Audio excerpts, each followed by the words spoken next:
Good morning, everybody. Santina Doyle here, coming at you from the front seat of my car, where I am sharing with you another lesson I learned from living full-time in my car while my son had COVID and was convalescing in my apartment.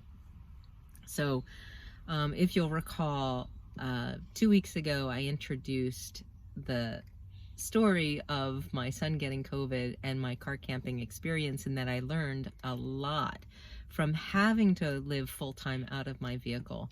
In the past, I've just recreated in my vehicle, sometimes for 10 days, which seemed very different than being forced to live out of my vehicle full-time. And last week's lesson was all around the food that I discovered was not going to be as easy for me to figure out what I'm going to do about food on the road. This week, I want to talk to you a little bit about power and powering devices, and perhaps a little bit about Wi-Fi as well. So I am still working full-time, and the reason that I was visiting my parents at the time that my son told me that he tested positive for COVID, and I left there because if I had been exposed, which I had seen him the day before, and we were in close proximity. I hugged and kissed him because he was leaving my house. And so I knew I had been exposed to COVID and certainly wanted to leave my parents' house so I didn't expose them. And the first thought that I had was that I needed to go to a hotel room because I needed to work the next day. For some miracle, I actually had my laptop with me, which is the first time I'd ever taken my laptop to my parents. But for some reason, the universe had told me to bring it with me that time, which was such a blessing. And so in the hotel room, I was able to kind of get my head on straight and figure out what I was going to do for the rest of the week. It certainly wasn't going to be living out of expensive hotel rooms. By the way, you can certainly book a hotel room for a week and get a weekly rate, which was about $440 for this particular hotel, which is half of my rent. So paying rent on top of paying half of my rent again for a living place just was kind of troublesome when I knew I could car camp for so much less. And so what I figured I would do, there are no electrical outlets on the outside of my house, my apartment. I live it's a house that's made into two separate apartments. And there are no electric outlets on the outside. It's an much older house.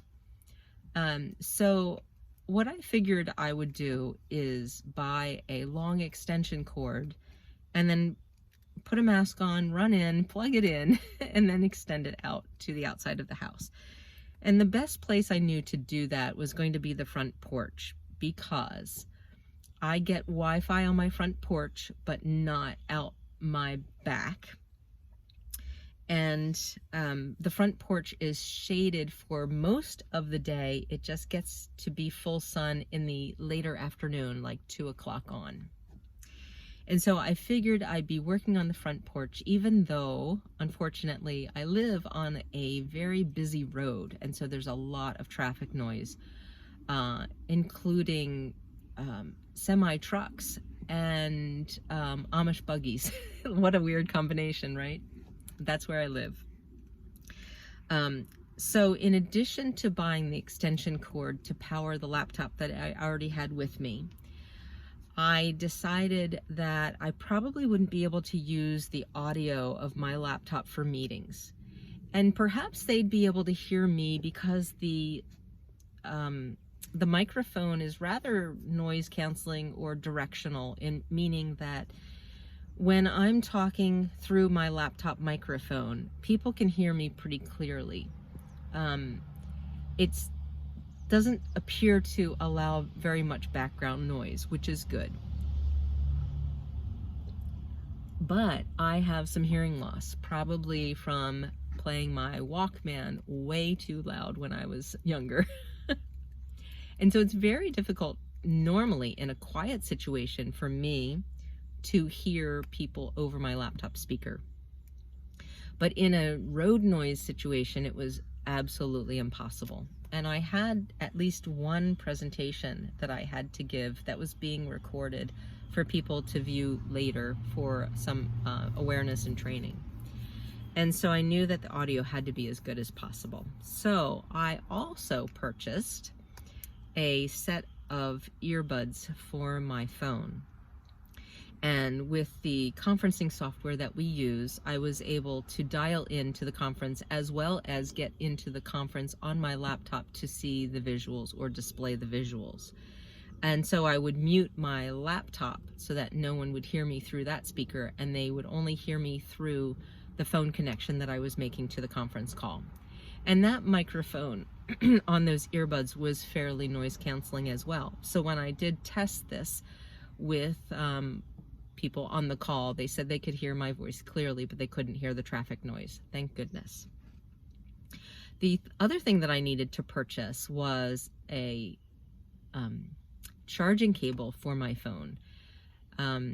Because although I have a charging cable in my car, I was not going to be driving, especially during the workday, for very great distances where I'd be able to charge up my phone on a regular basis.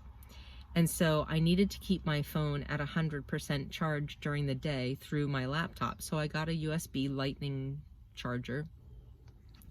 But something that I learned there was that that Lightning charging cable is not very quick. It took forever to charge my phone, and I needed to keep my phone plugged into my laptop the whole day in order to charge it back up from where I drained the battery every night.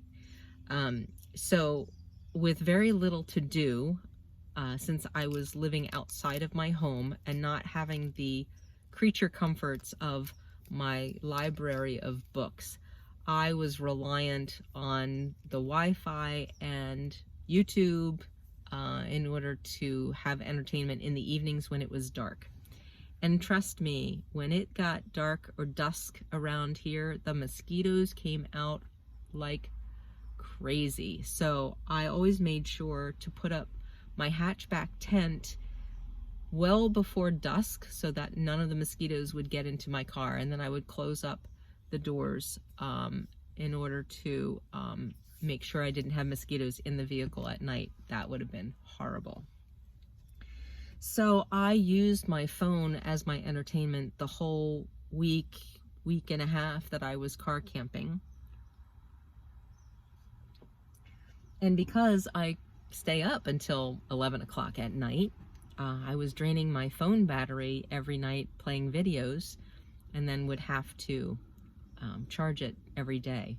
It took hours to charge. And so the first lesson that I would say I learned from this experience about power and Wi-Fi, etc., is to know the speed at which your devices charge, and obviously know your power needs to practice that. I have car camped and taken my phone when I go car camping with friends for recreation, but never was on my phone at night. First of all, we didn't have Wi-Fi, so I couldn't get any internet. And secondly, we would always stay up around campfires and talk. And so by the time we were done with our campfire, it was time for bed, and I would just go to bed, and my phone would stay charged the whole weekend. Excuse me. So I was not anticipating having to charge my phone every single day. I do think that if you get the kind of charger that plugs into an outlet, and I did have extra outlets available to me because the extension cord that I purchased had 3 outlets on the end, I should have bought the box that you plug into the extension cord, because I think plugging it into a 110 outlet or whatever the amount of power it is would have charged my phone a lot faster. But still, it from low power mode to fully charged, it still would have taken some time to charge my phone. And again, I needed my phone for conference calls, which, you know, I'm on conference calls pretty much the whole day. So that was a big eye-opener for me. And when I go full-time van life, I wasn't planning on getting an internal battery. I was planning on just getting a charging station like a Jackery or a Bluetti. And so that made me think a little bit more about my power needs when I go full-time on the road. I certainly want to keep my phone charged up for cellular service, for texting people, connecting with people. I'm hoping that I'm going to feel the same way about playing videos when I'm full-time on the road, that I really don't need to play videos or have television when I'm full-time on the road, because I hope that I'm out in nature experiencing that even in the evenings, and then we'll just, go to bed. But who knows? And perhaps I will be sleeping overnight at a Walmart where I can get their Wi-Fi, and will run down my phone. And if I'm not traveling great distances the next day, I can't charge it based on my 12-volt charger from my car battery and my alternator. So the power needs that I discovered living full-time in my car are very different than when I'm recreating. So something for you to think about as well. If you're considering going full-time, what are you going to do to power up your devices, and what are you going to want to use your devices for? Is it going to change because you're no longer working full-time? Are you going to have more power needs because you're going to have evenings where you're alone and you're going to spend that time on videos or online surfing the web and need more power? Wi-Fi obviously is something that we are all used to. It's ubiquitous in our homes. I had a very different experience this time with Wi-Fi. I was thinking it was going to be more challenging than getting power at my house, outside my house. The power was more challenging than the Wi-Fi. I knew that the Wi-Fi would extend to my porch. That wasn't the issue. The issue was, would I have Wi-Fi on the road at places not at my house? And I was surprised at how far public Wi-Fi extends from private industry. So I would drive to purchase my lunch or my dinner. So several times a day, I was leaving my apartment, my driveway, and going to a McDonald's or a Walmart, which is our only grocery store in town. And I would eat at their parking lot because they had Wi-Fi, and I wanted to test out how good of a connection I could get outside of their businesses. And it was fantastic. I had no problem streaming videos from either of those two businesses. And so that was a lot easier than I anticipated. I figured when I went full-time that it would be few and far between that I would be able to use public Wi-Fi, that if I wasn't close to the building itself, right up against their building where everyone could see me, that I wouldn't be getting signal, and that was the furthest thing from the truth.